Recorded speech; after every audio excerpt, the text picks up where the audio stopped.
7 sebab mengapa musibah datang bertubi-tubi. Yang pertama, karena banyaknya maksiat. Surah Yasin ayat 19 yang kita baca setiap hari. Kemalangan terjadi, musibah terjadi, malapetaka terjadi karena dosa keterlaluan kalian kepada Allah.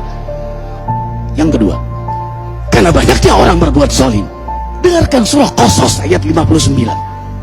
Kami tidak akan menghancurkan satu daerah kecuali para penduduknya banyak berbuat zalim. Anak durhaka pada orang tua, istri yang berani kepada suaminya, perampok, pembunuhan di mana-mana. Ini mengundang bala bencana.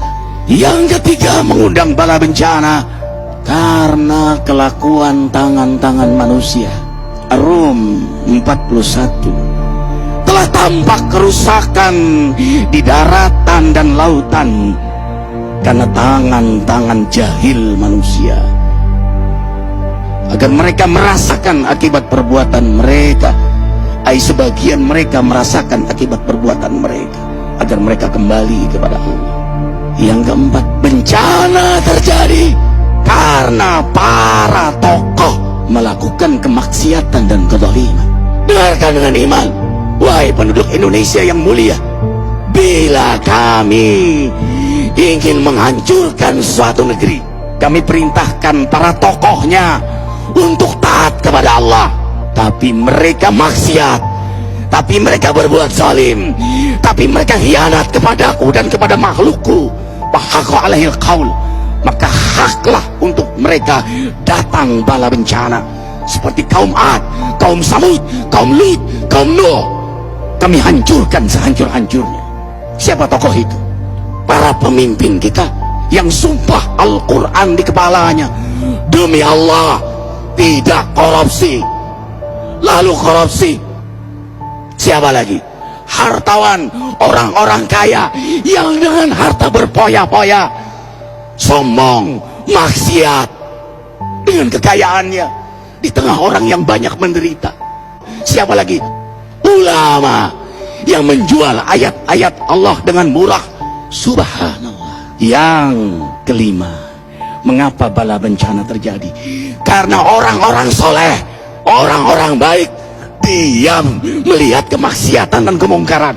Surah Al-Anfal ayat 25. Takutlah kalian dengan musibah yang tidak hanya menimpa orang yang maksiat, orang yang berbuat zalim, tapi juga kalian orang-orang soleh.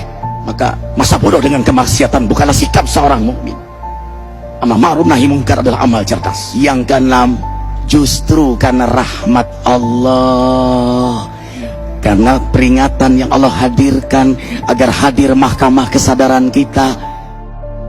Ikhwah, dengarkan dengan iman surah Al-Baqarah ayat 155, 156, 157.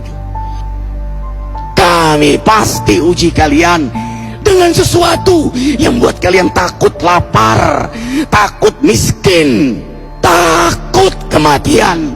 Tapi kabarkan berita gembira bagi hamba Allah yang sabar dari semua ujiannya, yang mereka berkata, sesungguhnya kami milik Allah dan sungguhnya kami akan kembali kepada Allah. Yang terakhir, yang ketujuh, ada yang nanya, bagaimana yang maksiat yang selamat? Tenang-tenang saja. Yang berbuat zalim malah sukses. Di mana keadilannya? Allah Maha Adil. Dengarkan surah Hud ayat 15-16. Barang siapa mencari kesenangan dunia, lalu dia menghalalkan semua cara, apa kata Allah? Kami beri, tapi di akhirat tidak mendapatkan secuil pun kenikmatan, malah nikmat di dunianya menjadi bahan bakar azab untuk dirinya. Itulah istidrat. Lalu apa sikap kita sekarang?